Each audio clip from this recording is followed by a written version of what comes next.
friends, how's it going? Zig coming in at the top of the interview. Today I have Mikey Silas from Apostle Jones with me. We are discussing their new release. They just came out with an EP, Lilith.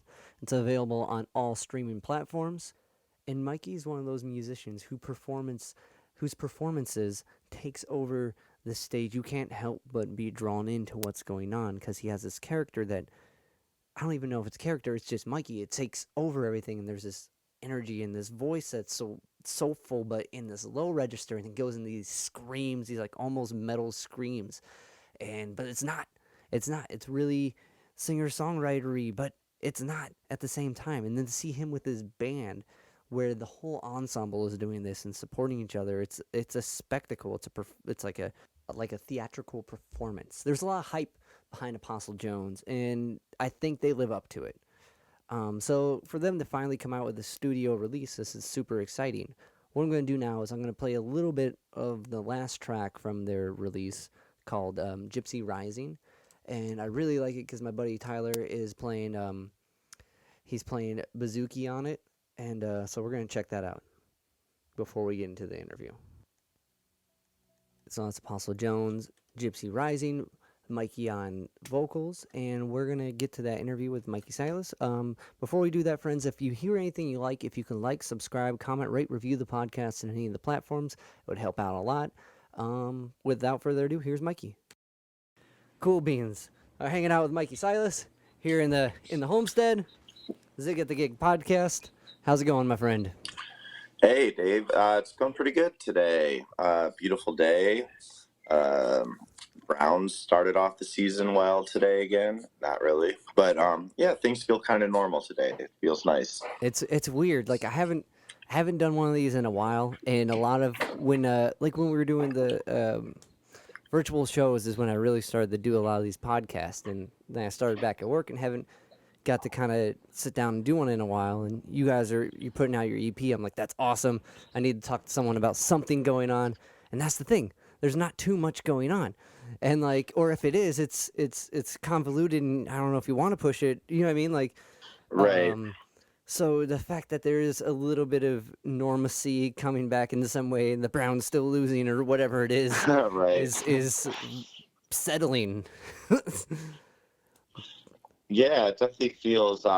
Yeah, we had a show last night at Music Box. And was it it like an EP release show? And how going into that, like, Yeah. I know the Music Box has been doing some shows and such. Have you been to any other than the one you've played?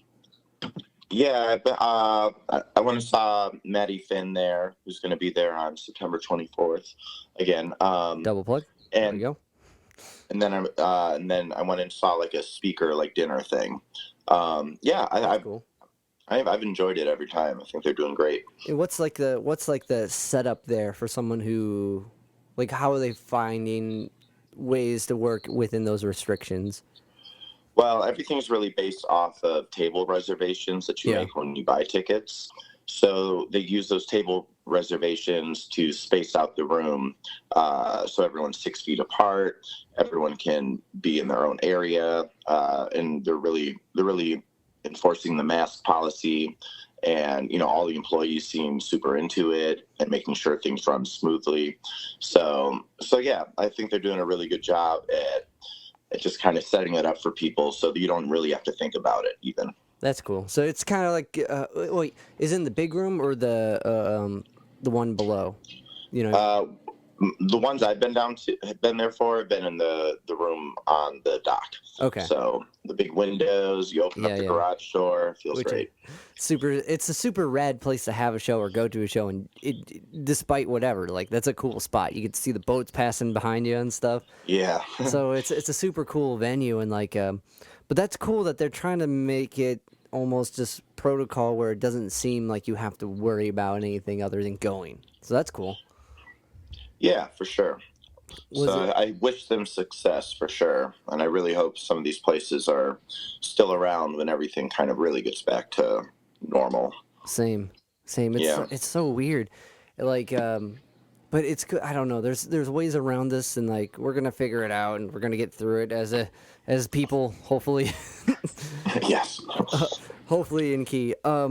But for your guys' release, was there anything like different implemented in like, because you guys are pretty, you get the crowd hype, and it's so, I was thinking about how weird it Oh, is to not yeah. like kind of engage or get into the audience face a little bit. There's something like that rush from that, and if you can't do that, or what, I don't know, not that you can't do that, but what's the guideline for doing that? Like, Right. Well, it's just kind of work with what you're given a little bit. And I kind of feel that at the show, it really took on this more cabaret feel. yeah, The banter between songs just felt very natural, and it's just like, so I kind of felt like I was falling back into some of my earlier performing days when I did a lot of theater, yeah, and even more cabaret style performances. And it just, so there's sort of this natural feel of it, no fourth wall type of a thing, and people were sitting and enjoying. And then Jessica, she dances and embodies the music so well that you kind of still get to feel like you're moving by watching her. So we kind of have a built-in like dance into our set a little bit. So I think people can just sit back and enjoy that. And I really feel like we were able to just sort of adjust with it in terms of guidelines to sort of fit in with whatever the moment called for. I think it's like reading your audience type yeah, of a thing. yeah. Yeah. That's awesome. And like you're right, she does have like she was streaming her just dancing to stuff over the whole COVID thing. She's got that way to make you feel like you're moving. That's Absolutely. But that's always been a really cool interplay of Apostle Jones, is the ensemble and her being part of it. Not too many bands have a tambourine player, you know what I mean? And like, but Right. that's not just what she is. She's like No, this whole absolutely. dynamic force, which is like makes, I don't want to say a spectacle, but it makes a show. It makes like everything like, whoa, this is something different. These guys are up to something. And like you see like the pictures of just even snapshots, and you're like, damn, this looks cool. You know what I mean? Like, Oh yeah, well, I mean, we love it, and the thing I love about the way this band has evolved is it so naturally sort of celebrates who people are individually and what they're bringing to the table. So there's a really nice sort of collaboration always happening. Like we're all focused on the same thing, but it isn't necessarily one person's point of view coming through musically. And we're constantly, I feel like we've been evolving, and over quarantine, and especially the recording the EP process, we really wanted to make sure that we were able to feature Jessica with a little bit more of the depth that she has as a performer. So we've been bringing her in on vocals, and we actually focused a whole part of our show at Music Box on making sure we had a run in the set where we were splitting the vocals up. She was singing the hooks, and oh, that's sick. and then even Todd and Tyler were singing on it, and in practices so far, Bird has been doing it too. So we're sort of growing musically as a family right now, and it's a lot of fun. And Jessica's a big part of that. That's awesome. Well, everyone in your group has been in other groups and has such a thing to add to, just individually, like you're saying. But so to kind of backtrack a little bit, you Yeah. started with theater, Fair enough. I'm right? exposed.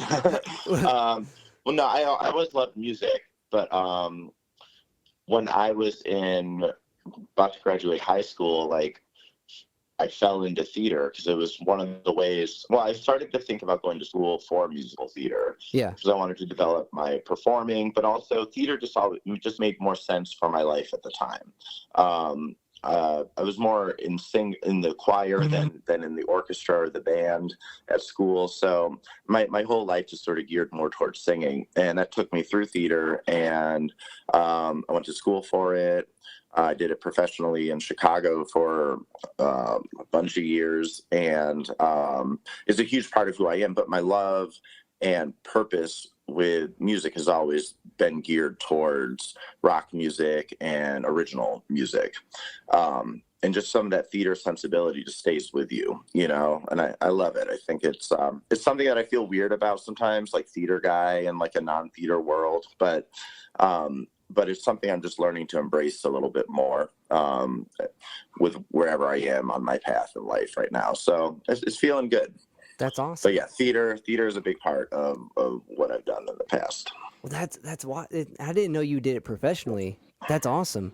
Like, what was that like? Were you like were you a fill-in guy? Were you doing it like running shows in Chicago? Was it like a Yeah, well, my so I was a performer. In Chicago, there's just this whole lifestyle built around like their theater community and the theater industry.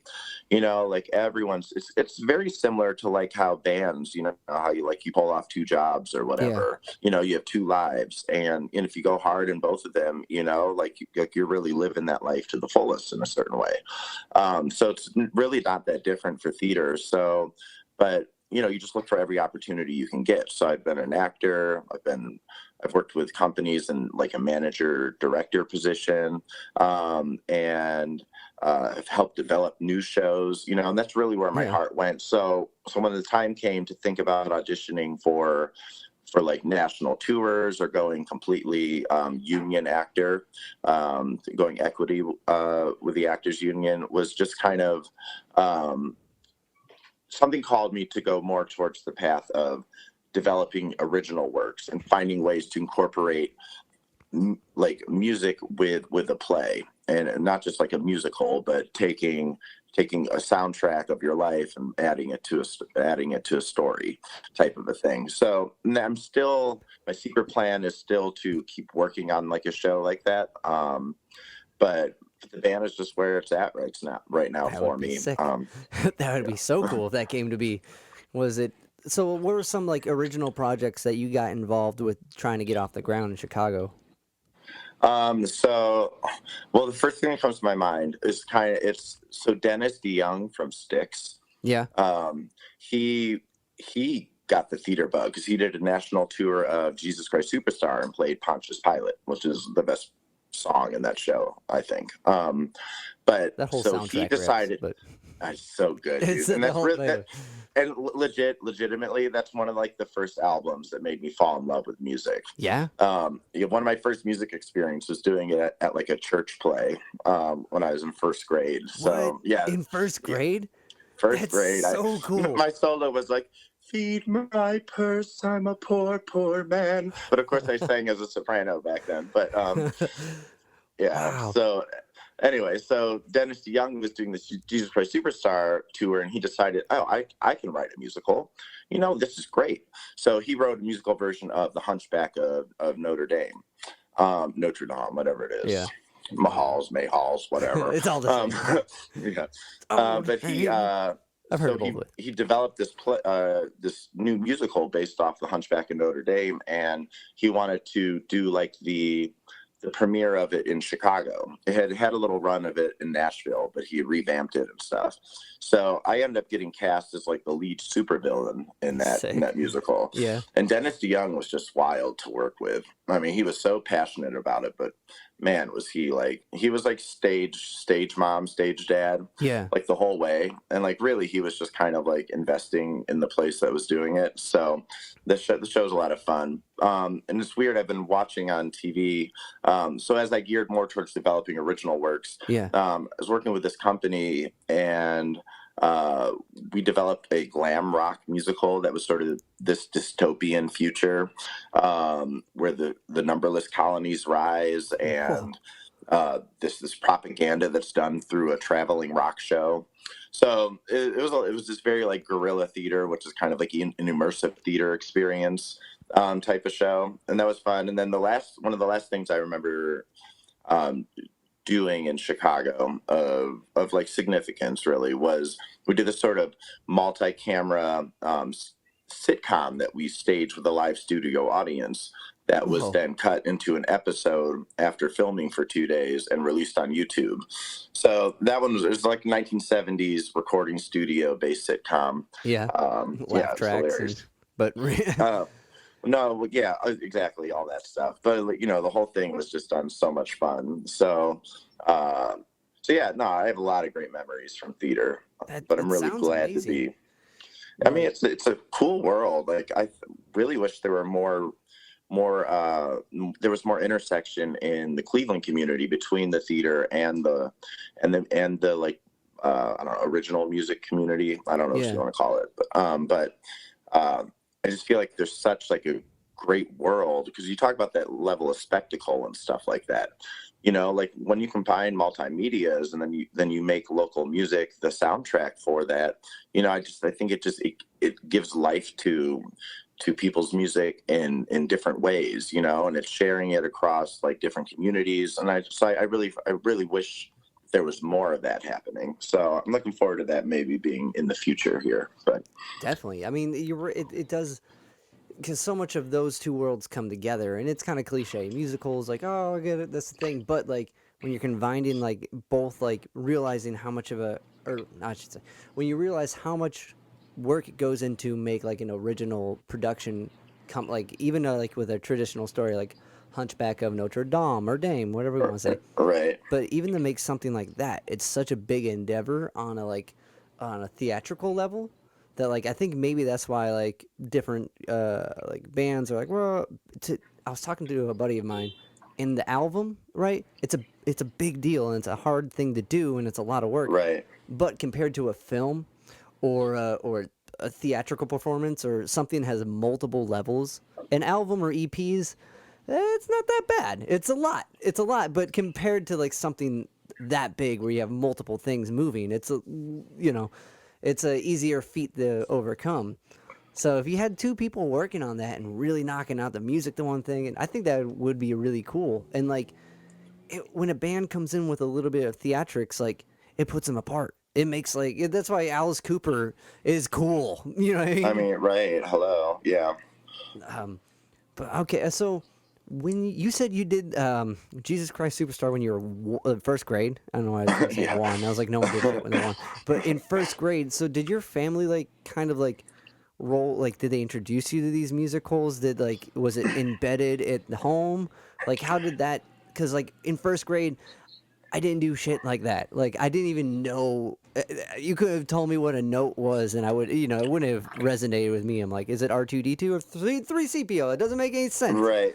Like, but to be into that at such a young age and reenact it and do it, like that's awesome. Like that takes a lot of people until they're in their 20s to even attempt to do it. So like, was Right. that around the home? Did your parents, were they musical or? No, I don't mean to say it like that. But I mean, my mom could sing a little bit. The Yeah. the way that they were musical is their love for music. Yeah. Like my dad's record collection, massive. Like just 1970s, just everything that I feel like I identify with as sort of an artist today with a little bit. If I were to make some sort of comparison, or what era should I have been born in, that whole type of thing.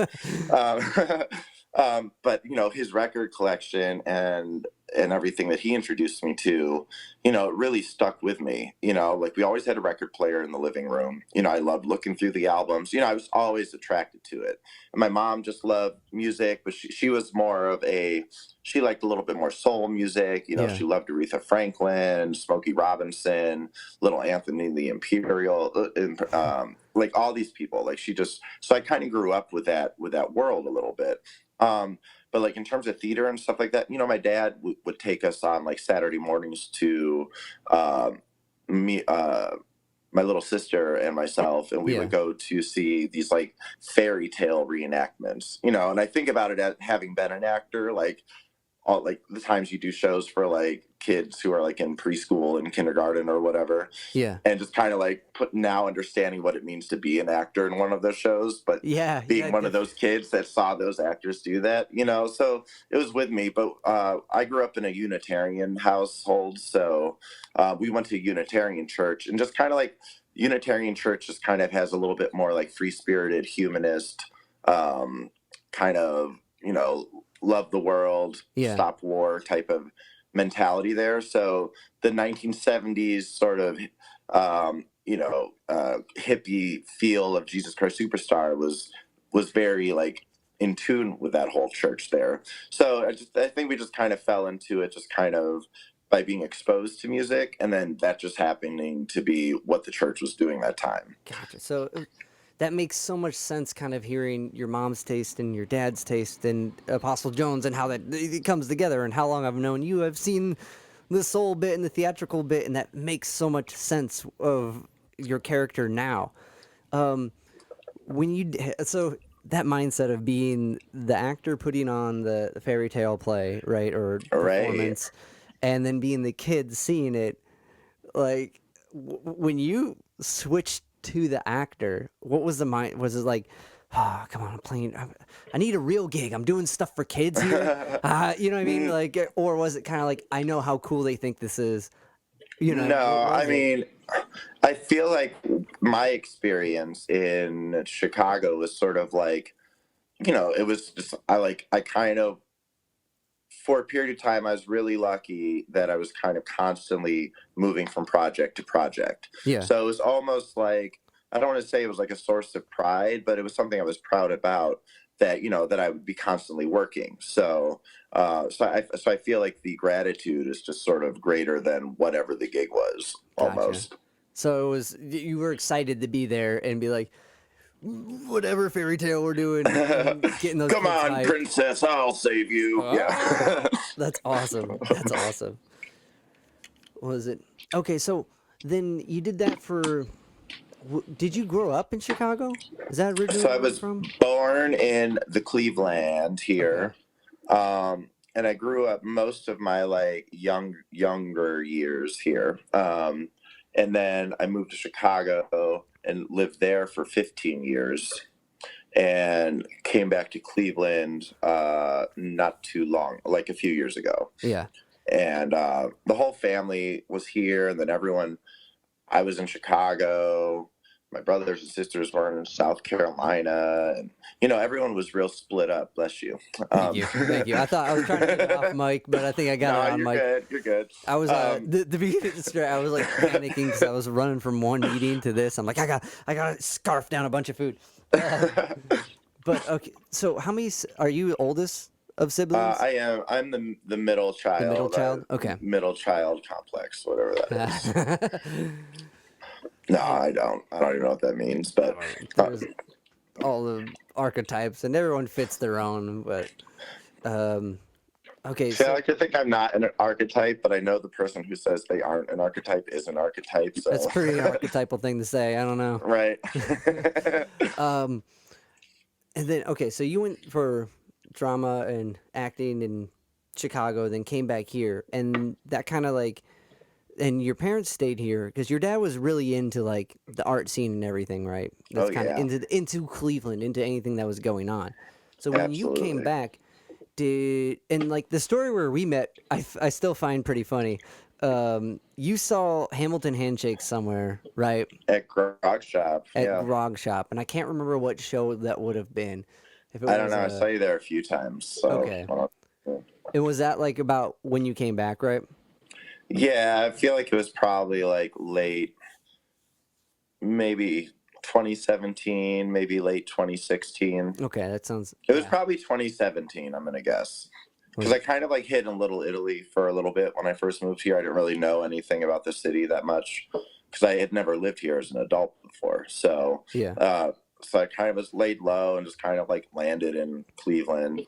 That when I moved on to Coventry after that's when I started to feel a little bit more connected to everything. Was it? But I might have. Sorry. No, you go ahead. I was gonna say, being right down the street from Little Italy, Coventry's right there. It's not. It connects really quick. But yeah, but in terms of just like day to day, like being able to walk down the street to Grog Shop to see a show whenever I wanted, type of a thing. Just running into people at the coffee shop and stuff like that. I like in Chicago, like the whole city it's a huge city. No, it's but each city is a tiny, or each part of the city is a tiny little neighborhood. The neighborhoods are very you feel like you're in a city within a city type of a thing. So like your block and like whatever your kind of like 4 or 5 block radius was kind of like, that was your world pretty much, so I'm kind of used to like landing somewhere and just kind of staying there. That's why Cleveland was interesting. So I was driving east side, west side, Yeah, you can take Chicago. Where in Chicago were you? I'm trying to. I mean, honestly, Like, I've lived all over the place on the north side. But for the okay, most part, I probably would call Rogers Park my home there. okay. 'Cause I remember I played a gig there once. It was like it's like I think it I think we was talked about this before. it Was it was Red Lion Tap? no, Red it was Lion Tap? maybe it was at the store or something like Oh, that. Cal's Liquor Store? It was at they just called it the store or whatever, and they had like a. Let me hold on. I'll pull it up really quick. I got Yeah, I'm curious. a little journal about it. I think I remember when you were going to play there. Think what? I think I remember when you said when you posted you were playing there. I can't What was remember it? though. It was supposed to be me and Gaul, and they wouldn't like. We got there all early, and we're the band we're the artists from Cleveland. We're doing the showcase. We're so excited. And then Gaul's like, "Do you think I should tell them I'm 21?" And like they were super welcoming. I'm like, "I don't know, Gaul. Maybe they won't be that upset. They're so cool. We'll just let them know." And then they're like, "Oh, okay, get out." No. Like they Yeah. straight turned to like, "Nope, you can't get the out of here." Like this is no, and like it was night and day. Yeah, I just have the store written down. Yeah, if I remember, I really thought it was. I think it was like this thousand. It's like, was it like right downtown, pretty much? From what I remember, it didn't take long to get downtown. Like it was me and Gaul like spent the first half of the day riding around trying to fill that day with something to do, you know. Right. And it was like right. It was like a small like almost like 5 o'clock lounge esque vibe. Yeah, for Um, sure. but Yeah, there's a lot of great places there like that. Like here, like 5 o'clock is like there's like a 25 o'clocks there. yeah, You know? it's such a big place. The city is so huge, and like I can see how like Yeah. how you're saying that you get in one little block and that's your block. It's like New York or something where Right. Cleveland's like a small city. You don't realize it's a small city until you go to a big city or you come from a big city and you're like, Well, the thing I love about Cleveland is it's like it feels like Chicago to me, like a lot of the time, um, but it's like the parking and the just like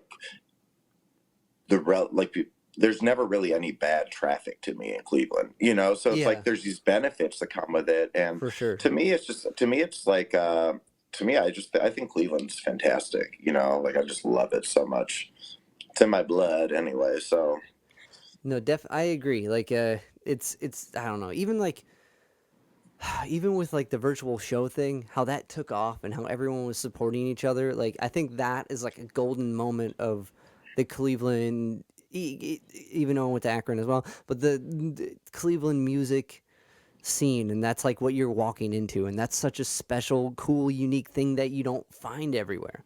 And like a city that's as big as Chicago or New York, you wouldn't find something that cool, and like the connections you make are actually meaningful, you know? right. Well, that's why I love the theater community there. Even though I had like my own personal like things that I was dealing with a lot of the time. Big book. But like the theater community there is it feels like the way the music community is here. In theater, because you spend so much time with people in certain settings for shows. You're very intimate with a group of people for like 3 to 5 months, and then you move to another show. It's the same type of thing but with a whole different group of people, so you really develop these very strong family bonds with people. And in Cleveland, or not in Cleveland, but in the music scene, our bands are really strong families. And sometimes we have really strong connections through our individual members to other bands and things like that. But you don't get as much sort of, there's not as much migration happening Yeah, with yeah, people sometimes. So there's something about a theater community that's extra super special in terms of people taking care of themselves. But what I'm trying to say is that the Cleveland scene, like you're saying, it embodies that mentality. Like we're yeah, all in this together, whatever that means now. There's a lot of that said. yeah.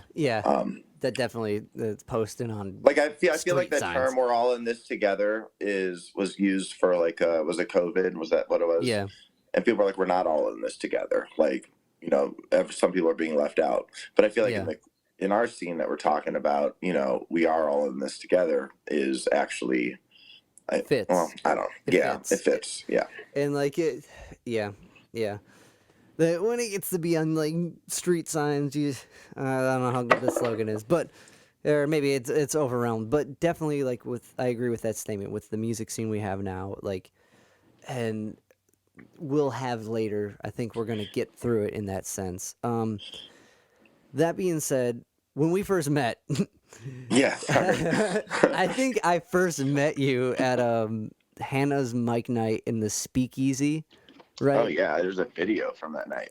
Yeah, and what was that? Were you the guest host that night? Um, I, I don't think I was. Are you talking about the shirt I was wearing? Yeah, yeah, and you were wearing a Yeah, Hamilton yeah. handshake shirt, Right, and then I right. was like, oh yeah, yeah, cool, cool, cool. That bass player sucks, and like, I was a bass player in the band, and I don't know if like, I was I just think. like, I don't know. I think maybe he's saying that he's in the band. Yeah, I had no idea. But that was awesome. And then like I was like, oh no, he actually likes us. Cool. That never happens. Oh yeah, And absolutely. then, and then I started Yeah, it was going, fun. yeah, going to that Mike night more, and that's where I got to know you more. And that was a cool vibe because it was like underneath this fancy bar, and like Hannah and the Joe, and like they did a really good job like filming it, and everything about it was really really cool. And like that Yeah, was unique to that Mike night. And there's plenty of Mike nights around here where we get a lot of the same crew rolling in and rolling out, which is kind of sweet. It's kind of like checking in with the homies in another spot, and it keeps everything fresh. Um, but that one in particular had a lot of outside work I feel put into it, which a lot of Mike nights didn't. Not the dog, anything else, but like at the right. time, they definitely went over and beyond to share that experience that was going on there and kind of giving you a thing to walk away from. But Absolutely. I feel like the open mic community is one of the reasons why the Cleveland community is strong. You definitely, know, and definitely, I think you really feel like a stronger presence with people who are who have either been support. I'm talking not just open mic nights. I'm talking about like the winery nights, like yeah, CLE Urban Winery and the 10x3. Like these types of things. Like I feel like people who go to those just usually have a stronger, a broader understanding of community, just based off the experience of seeing so many more people on a more regular basis or whatever. And I feel like we're really missing that right now as a community. Um, yeah. so it has been nice that it has resurfaced in the sort of digital aftermath of shutdowns and whatever. How many of the digital mic nights have you done? You know what? I came in hot right away. I was like, this is fun. This is actually interesting. So one of the places that when I stopped doing theater, which was maybe about like 6 or 7 years ago or so, and I started Yeah, to really then lean back into picking up a guitar, writing music, and really start that path. yeah. One of my first open mic, so I started hosting an open mic at this bar where I had organized some music competition thing, which was sweet. I would love to do it in Cleveland. I'll tell you more about it later. Put a But pin in the that because that sounds right, intense. but the this open mic like group that met on Wednesdays called In One Ear sort of became this family for me at a time when I really didn't really. I was kind of like I was on my last dime with a lot of things with Chicago. So this open mic community was the one, and it was the one that was like so good for me at the time.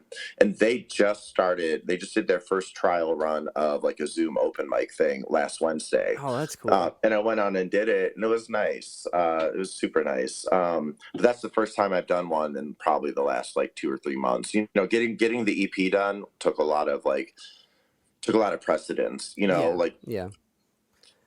Was it so like one thing with the Zoom open mic that's a little different? yeah, You can log in and log out, but it's almost like, well, why you get this? I gotta stay. I gotta sit through the whole thing, and I gotta see everyone do it. We're all like just hanging out for each other here, and like it almost like some of those go on for a few more hours than I think a regular mic night would go, for sure, absolutely. which is fine and cool and super supportive. But like you're saying, it requires that usually the rest of that night, and like yeah, it it's does. rest of the night you want to spend.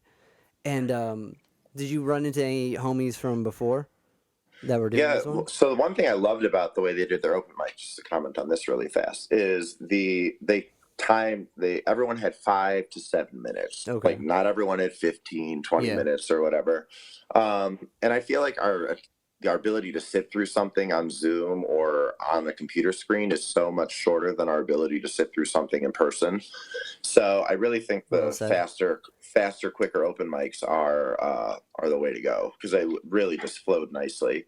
But yeah, I saw a bunch of people, and it was nice. I learned of a few people who died though, and that was sad. Yeah. Yeah, but it's been a reality of this year to face that type of stuff. So yeah.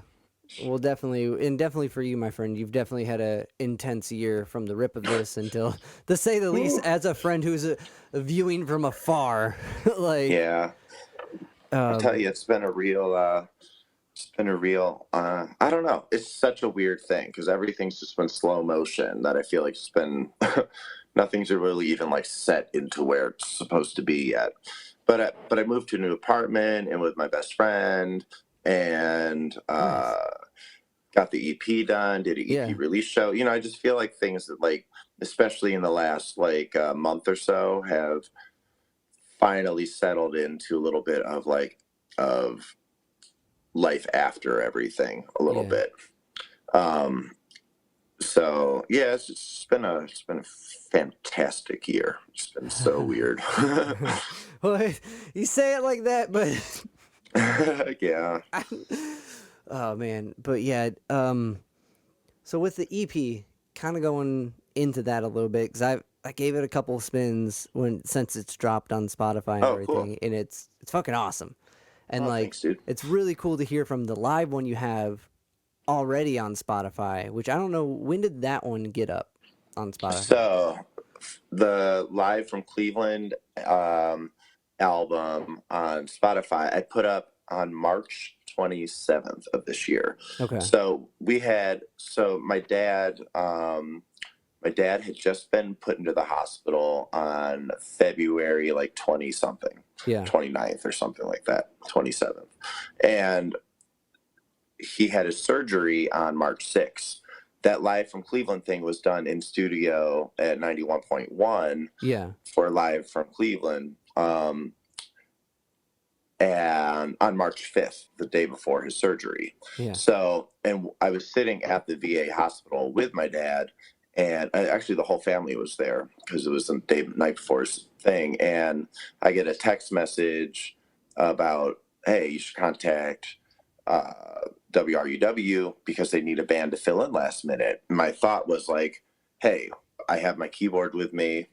The band mostly lives on the east side, so if we can get the drummer there, who was Logan at the time, and we can do this show, and if they're all on board with it, it was a chance for me to do a live show, even albeit stream, because they did a live stream on YouTube at the time, for my dad to see before his surgery. So that was and was able to watch it. It was great. And I really wanted to put something out, and we thought the mix was pretty good. We didn't really mess with it out of what they gave us from there. So they give you, like, just kind of put it up just to get something up. Oh, you know why we released it then? I think that was one of those like Bandcamp days too. And we actually used the money from those online album sales to donate to people's virtual tip jars. That's awesome. GoFundMe things. So we wanted to make sure that money went back into the community. You know, so that was a huge part of trying to use that to make an impact on people, because it was it felt super helpless at first, you know, like everything in my life was kind of like on serious pause, and then the world was on pause, and then people you notice people are reacting, or they're having a hard time with it, and my inclination is to like do something about it. But then it's like, you don't know what to say. You don't know how to say it. You don't know when to say it. You don't know what to do. So it was a way to kind of like, just sort of like keep a feeling of just trying to make a ripple, an impact, or like somehow. So that album kind of ended up serving that type of a purpose, which is kind of reminds me of my dad a little bit. He kind of had that mentality about life. So, yeah, anyway, so which yeah, so is that album's on Spotify too. so much cooler than I thought. Why, like I remember we talked about before a little bit that the live one was up. I think this was when we were planning or whatever we're gonna do at Negative Space Yeah. for a memorial for your dad. Whatever we were talking a little about it then, but like that's even cooler knowing that you guys used it for the Bandcamp thing to give back to those tip jars. That's so fucking badass. And Oh, like absolutely. your dad would be so stoked about it because that's such a no one knows what to do. No one's still and now with this whole like is Facebook going to take away live streaming thing again? Yeah, I'm kind Which of is catching up to that. I haven't read anything about it myself. I just saw a couple of reactions from people. I'm like, ooh, yeah that looks serious. yeah. Oh boy. I saw the serious reactions on Friday, and I was feeling bummed out about it because that was a good way. And now I'm seeing more things saying, "Well, it's not that bad." So I don't know yet. I just feel like it's a way to stifle people for during an election season. So I Yeah, don't. It might even be just some grand distraction from something. for sure. So I'm just like, when something goes off or something you can't do something, then I'll probably worry about it more. Yeah, But for right now, there's just so much. There's so much like poop in the air of just like people throwing it around. I'm just kind of like I don't know. I don't know what's real or not right now. A I little bit. yeah, So I agree, and it sucks because there's so much left or right, A or B, and if you're not one, or if you kind of think about the other, you're that, and like it's such a distraction, I think, from the person who really is that person. Like, I'd almost rather be like, "What's your favorite Ramones song?" I don't care.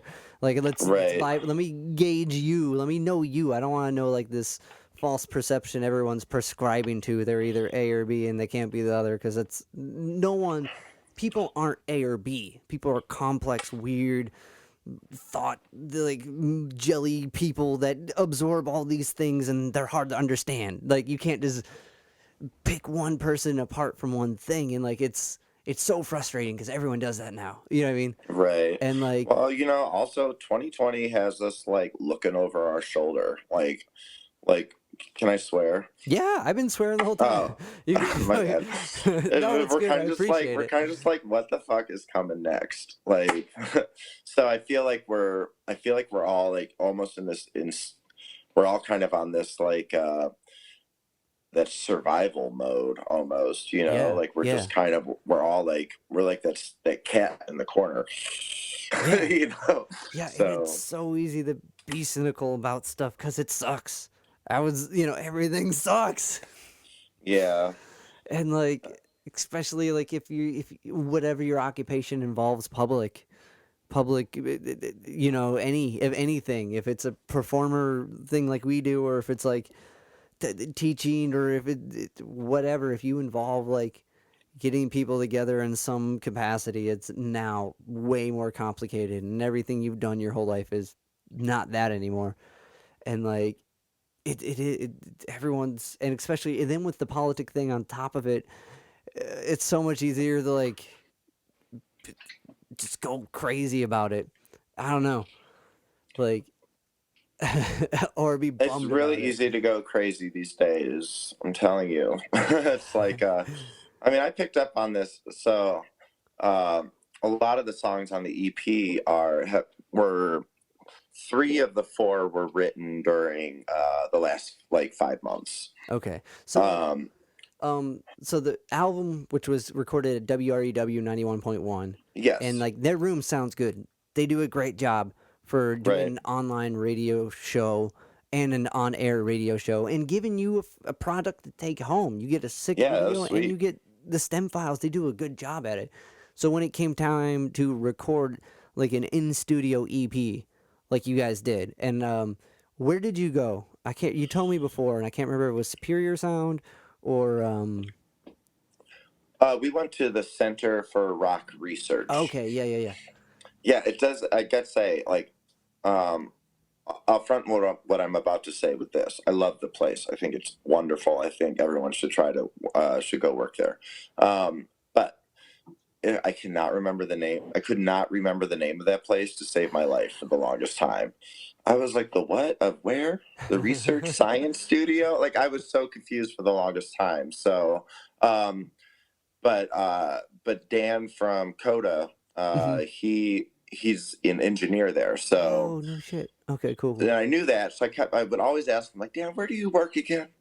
Center Dan, of what Rock studio are you at? Research. The Center Yeah, of Rock Research. totally. Something the way it doesn't roll off the tongue, so it doesn't stick. Anyway, where was that, Dan? Yeah. So just, so that was my initial, like, that's how I knew about it. And if you know Marquet, he's also like one of the founders of it too. Okay. But this place is great. It's actually over on like 38th and like Perkins or Payne or by something. negative space. Yeah. Exactly. So there's this little like between negative space, the Center for Rock Research and Ingenuity, not too far away. There's this little kind of area building up. It's nice. But anyway, the place is great. We also had asked them about trying to do a live stream. When I talked to Dan about wanting to record, he said, oh, we also have a live stream studio space, set up multi-cameras and stuff like that. Sick. And this guy that had messaged us about trying to work with us to help launch a subscription-based social platform for live music, for primarily local music, but from all the different cities, and stream it into online events and people pay subscription thing.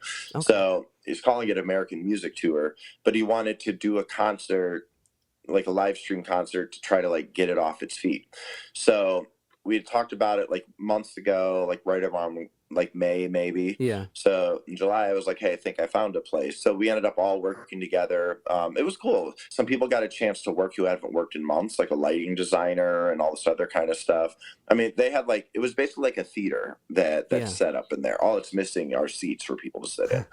The stage, the lights, all the stuff, gels, specials, moving lights, like everything. So it's super, super set up. And I know that you know this from all the live streaming you've done. Yeah. Just the ability to switch cameras and everything. It's a big little thing that requires a lot. Oh, absolutely. So it was a really fun experience. So we did the live stream thing to kick off the 2 days we took to record the 4 songs to get them down. 2 days? I didn't know it was that. I thought maybe you were working on it for a couple weeks. Well, so we did the 2 days studio, and then we took a couple weeks to kind of like go back and listen to mixes and, move some parts, cut some things, bring some things out, take some things down. So that process was good. And we actually finished up right on my birthday. I decided I'm going to go to the studio tonight. I'm going to finish those mixes. Sick. I mean, we got to the point where we kind of felt like, man, we could go so much further with this. And I started to filter listening to it in terms of like, we should have done this, we should have done that. And it took me those like couple weeks after we finished recording to kind of like come to the terms of, this is who we are as a band right now. Yeah. This is how it feels, and this is what it is. And I feel good about that. And I'm just sort of planning, this is kind of a jumpstart for what we could do when we invest in doing a full feature album. Yeah. So that's kind of where I'm at. Sorry, that's such a hard mental space to get to, because you're listening to this playback of this thing and you're like, everyone's going to hear this. This is what I need to represent me. And you get so into making things perfect and being able to accept that this is a time capsule of us making our way out of COVID, and like, here's what we did and here's what it sounds like. And the next one's going to be next level. And you just build up off of that. But it's so hard to like put the cap on like, okay, let's master it or whatever. You know what I mean? Like, right. To accept that, like, I've done just about everything I can without re-recording, because you can go on forever and ever and ever and ever. Let me tell you, yes. I was so ready to go there, but our cap was our budget, Yeah, usually so that's what it is. that helped make the decision a little bit. But one of the things we did is, we've funded this album with with all money that we've earned from doing gigs. Yeah. So I feel good about the band kind of like really just sort of really, working for each dollar that we put into the recording process. So that felt good as a band to do that. And yeah, it was just it was important for us. We've had a few like member changes and stuff like that, and this was the first mix of people where I felt like this is the group to go into the studio with. What was it? Hold on, my phone's about to. Gotta switch plugs here. Okay.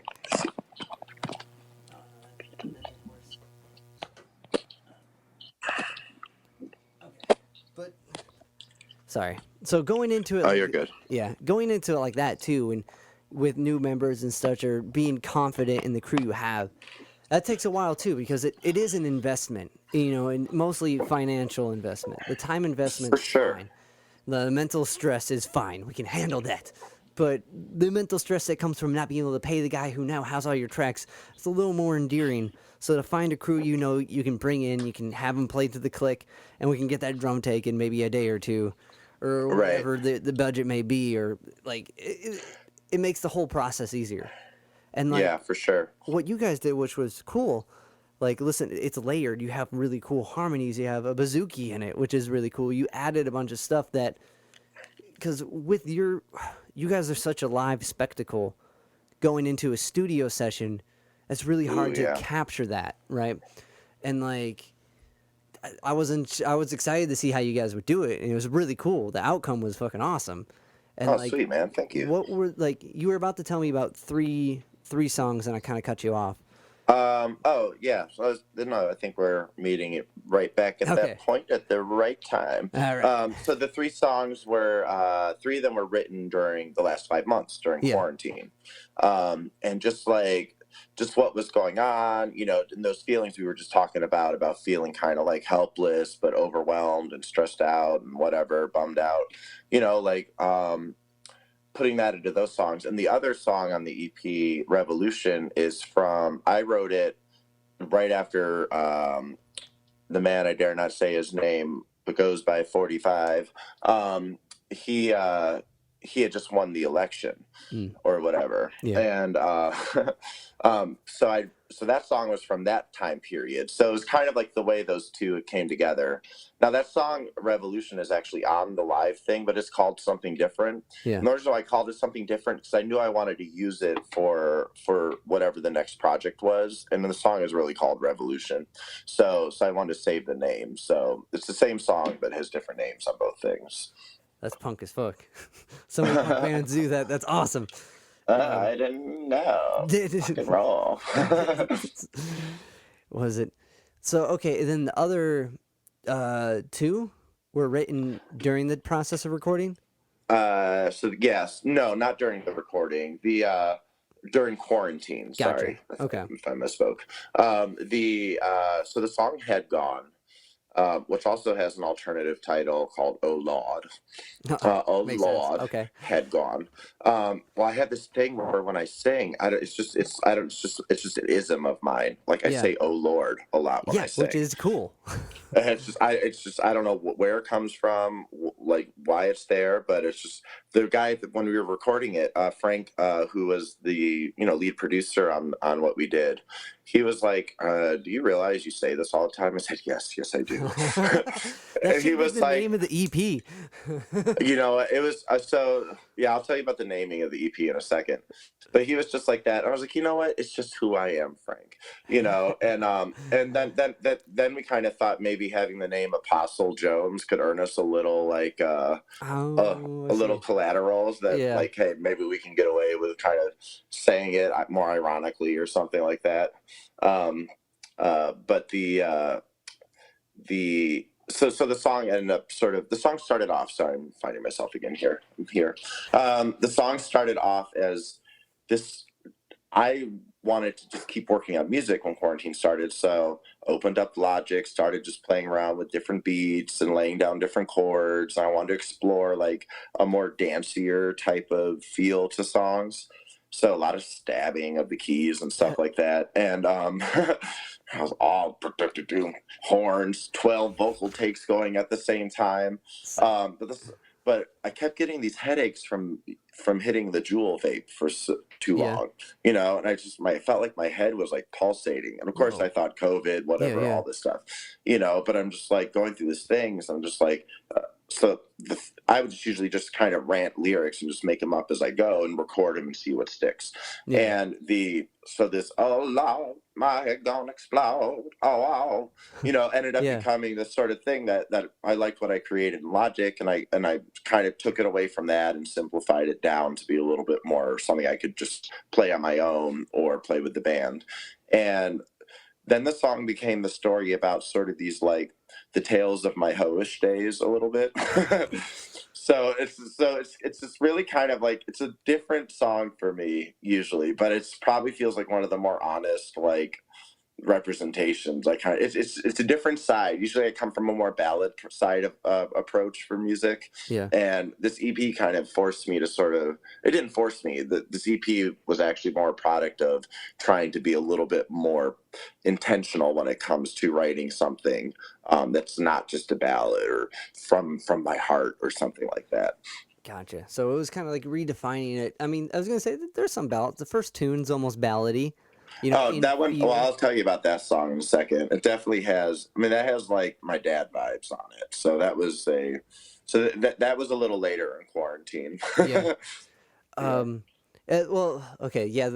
The Lord part, you do that a lot, Oh and Lord. there's Oh Lord, which is kind of like a Anderson .Paak who does that. Yes, Lord. Um, Oh. Yeah, he does it. It's not as cool as how you do it, but he does it like a bit where he says it a lot. That's like your Well, I Iggy noticed. Pop's. Oh yeah, come on! Like everyone's got a thing like that. Oh yeah. Um, Another one that I really like that you do. You do this kind of like roar. This kind of I can't do it, but you know what I'm talking about. And I like do. uh, I think Gary from Coda calls it the wah. yeah, it's so cool. And like Actually, one of my nieces called me Uncle Wah. where'd that come from? Um, so I think I was in my apartment on Coventry, and Anthony was over, and we were recording, and Bobby Vaughn was over there too, and Yeah. he set up this. I had an interface, but I was like, "What? Make it work, Bobby." So Bobby like plugged it in and turned it on, basically, and but he recorded us, and it was kind of one of the things, but like kind of, it was one of my first times going into it was one of my first like really kind of formative recording experiences, to be honest, in the living room there, because I just kind of was like really enjoying kind of making my voice fit into that moment a little bit. Yeah. And I wanted to do this sort of like, I don't know if it was a high note or a scream or something, but I didn't want to hurt my voice, and I didn't want to like break the vibe of it. Yeah. So I sort of did this like inverted scream thing because I didn't want to blow out the microphone. So I thought, oh, I'll just suck air away from it. Yeah. And that was kind of where the thing comes from. Yeah. I have a student at School of Rock who's like a Doom Squad metalhead type of dude. Yeah. And I bet he loves that. Oh yeah, well I'm working with him. I'm not teaching him how to like metal scream because I don't know how to metal scream. Yeah. But I'm working with him on just regular voice stuff. But then we're exploring tutorials and books and stuff together in our lessons on how to do the metal screams. And he does a lot of interviews with like other metal bands that are currently like out there, Oh, that's and cool. he gets tips and pointers from those guys. So yeah, it's one of my favorite voice lessons because it's we get to explore something together, Yeah. and it's a fun thing. And you're learning from him, and that's awesome. Hey, Like, that's how it should be, right? yeah, definitely. But how you place that inward scream, like especially on that last song on the very end, is where you put that on the EP. Those wahs, like Yeah. it's so well done. I thought I was like, because I've heard you do that live all the time. I'm like, oh, that's sick. I'm like, I wonder if that's gonna I pop remember up. some shows back in the day where I felt like the whole set was like I should probably like tone that down a little bit. But it's in the live. It makes sense. It's in the spot. You're feeling it. You're like, yeah. Yeah, And it is a weird thing. Bert actually in Head Gone, there's a couple of them in there, but we wanted the last one to have a little bit more of like a real explosion feel almost. So yeah. Bert actually laid down a legit like high like scary movie scream like over it. So if you Yeah. listen closely to those sort of like moments in that one, then the last one you could hear Bert on the top there. It's really good. He's like, be ready, I'm about to scream. And we were like, okay, whatever. And then he screamed. We're like, what was that? It was so good. But That's awesome. yeah. Do you do piano too at School of Rock? I have one keyboard student, and he's 7 years old. Yeah. And teaching keyboards over a Zoom lesson I thought would be one of the more challenging things to do. But I actually feel like, first of all, I love my kid. It's such a joy to work with. And he's funny. I love it. It's cool. Awesome. And I really feel like the Zoom thing has been helpful because I feel like there's actually a little bit more focus on the lesson. Because when I would do them in the classroom, with all respect due to 8 and 7 year olds, climbing on the piano, grabbing highlighters, whatever, There's a lot of distraction. There's pressing all the keys, turning on organ, all that stuff. Just like, so I've really enjoyed the Zoom lessons. It's also given me a chance to sort of really try to understand like how to explain something when you can't just show it.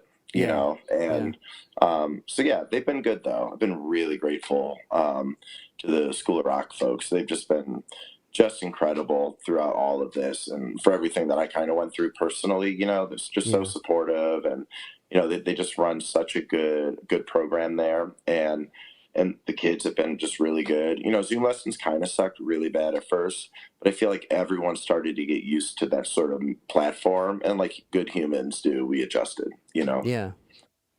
It's different. I definitely, because that's kind of how I'm teaching now too. Is all of like Google Meets and like right. I saw your post the other day about something like that. Yeah. It's weird, but it's cool. It's cool. And it's weird that some kids tune in more, and I don't know if it's because you're the distraction in the room now, as opposed to you know what I mean. Right. But you mentioned you play guitar a little bit too. Clearly vocals are like your forte and your strong point. And sounds like you, especially with like going into drama, you learn how to throw your voice and speak and learn how to work it like that. But when did like playing piano come in? Was that prior, or did guitar come in before? Well, piano and voice were around the same time. So okay, that makes sense because you need something to accompany. Right. So my parents, when I was younger, my dad painted houses and did all that stuff. So you would often find people trying to get rid of stuff. Yeah. So it's like he was getting rid of this like super tall, old, out of tune, chip and ivory type of piano. Sick. And so they put it in like whatever living dining room we had at the time. And I loved Lionel Richie. Yeah. And he's sick. I don't know, but so like best Commodore. So I got this book, and I love Gladys Knight. These are kind of awesome too, songs I'm listening to. But I would go to Sam Ash all the time, and I would like buy like sheet music for singles that I've heard on the radio, and then would just figure it out. Like I could read notation. Like C, D, E, F, G, A, B, whatever. So I would kind of feel it out. And then I started just matching it with the guitar chords above it. And then, I would just like, I love this song Still by Lionel Richie. I want to play it. And I would just sit down and try to learn how to play it. I love the musical The Wiz. I would sit down and play The Wiz. It's just like, So that's really kind of where that developed from. But for some reason, my more journey into songwriting started when I didn't have a piano and I was more just limited to an acoustic guitar. Okay. But yeah, so I mean, a lot of my guitar playing is very like no bar chords. So, you know, Yeah. what my range is in terms of chords on there. So that's why a lot of my songs tend to have a more kind of simple guitar, like very like 1-4-5 type of approach to it. So Yeah. with the EP, I wanted to try to break out of that a little bit, Gotcha. you know. So I felt like I had the tools to mess around with it a little bit better, and so yeah, so it's just a really fun discovery process going into the whole thing too. Was it? And it definitely does. Like as far as breaking out the 1-4-5 thing, and like, so primarily, did you jump from songwriting with guitar to songwriting with piano for this, or just in general with the group? Well, sorry, what were you gonna say? I was gonna say because I don't think I've ever seen you just rock a guitar. I've always seen you accompany yourself with piano, like even at mic Right. nights when you're playing by yourself. Well, yeah. Well, I guess you didn't go to the right night. I guess not. No, carrying a piano really sucks sometimes. So For sure. I For have sure. no problem playing guitar at open mics sometimes. But but no, I love playing guitar. I don't know how to really. But I just like playing with it more. And something I'm thinking about like picking up for the band too, like with Window Dogs. Like I love when Sean plays acoustic with the band. You know, I think Yeah. it's charming. You know, I think it's good. If Tyler Ray would play the acoustic guitar one time, I would be happy though. Gotcha. I'm asking him over the podcast because he's continually said no to me to this point. Come on, Tyler. Come on, Tyler. He feels so. Did he play Bouzouki on that last track? He did. He killed it on that. I could have How sworn that was about it? Costa. So I'm sure he'd be stoked to hear that too. Like, Yeah, well, Costa commented on our announcement on our Instagram post. So Yeah. he commented about the Bouzouki. I was like, the Bouzouki will always find you, friend. I think he finds a way of always finding it. Costa always Right. he posts some crazy, awesome Bouzouki stuff. Now, No, I was super impressed by Tyler. My goodness, yeah. Was he guitar all the way through this record? He was. Okay, cool. Was it? And I can hear it, especially like in that first jam. Speaking of which, you wanted to talk about that a little bit because that is the title of the EP, and I thought it sounded like you were going to go somewhere with Oh, so just in comparison to like we were talking about ballads versus non-ballads. Yeah. and Lilith is definitely more on the ballad side. So when my dad was in the hospital, I started writing the song, and it just had this like feel to it that was just like the original hook was. Can you hear that? Yeah. So the original hook was, "Wake up, Daddy, here I'm coming for you. Ooh, yeah."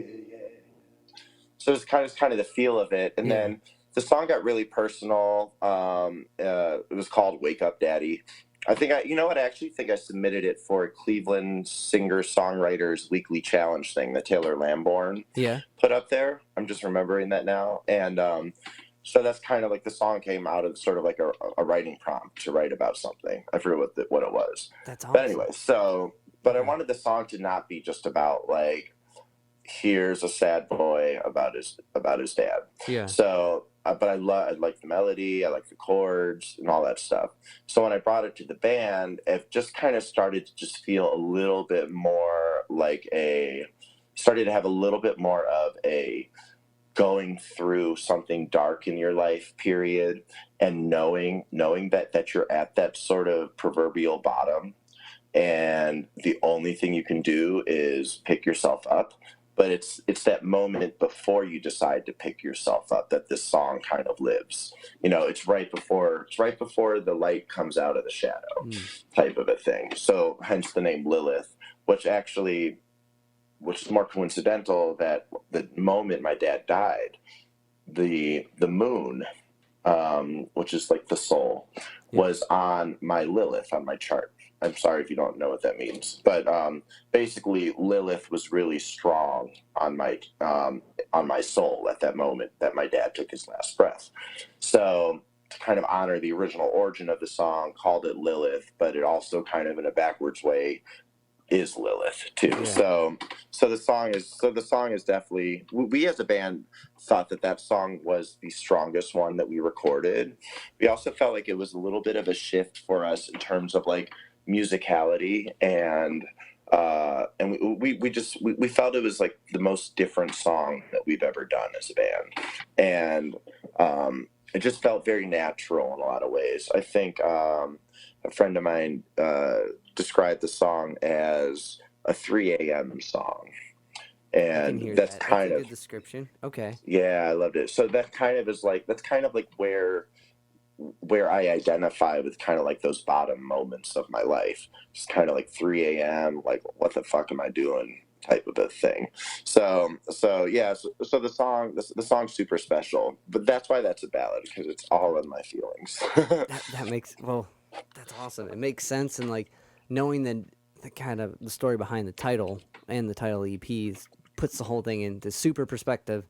Beside from being a sick track and with like rock and hook and some badass guitar, it makes, you know what I mean, that solo Tyler pulled out was so good. You know, we were running it a few times, and it was feeling like it just wasn't right. So so we took just a quick 30-second break, and I went over to where Tyler was isolated, and I was like, and we just kind of talked quickly about the feel of like where we want the song to go. Yeah. I played him a little. So I love the song X Factor by Lauryn Hill because of this guitar solo at the end. Yeah. And I played Tyler just, I say 5 seconds of this thing. I'm like, I want like this type of tone. You know, I want to have this type of spirit. And then I walked away, and then Tyler did the next take, and it was just like, whoa, where did that come from? So I think that guitar solo just really it comes out of nowhere, you know, and it's just that I thought it could be more proud of what he did in the studio. I thought it was great. You like George Clinton him, like with Maggot Brain or whatever. He's like, play like your mother died, then came back alive. Except for you doing like an actual example of make it rock like this, and then he made it rock like that. That's awesome. Yeah, that guy. I got nothing but good words to say about Tyler. He can rip. Well, yeah, and absolutely, dude. Whole group, man. All right, Mikey. Well, man, I appreciate your time. Thanks for doing this. I love you, Dave. Thank you. Love you too, my friend. I'm gonna play us out here. Here's Lilith to take us out. Thanks for hanging, friends. Mikey Silas. And Lilith, the EP is on all streaming platforms, so check it out.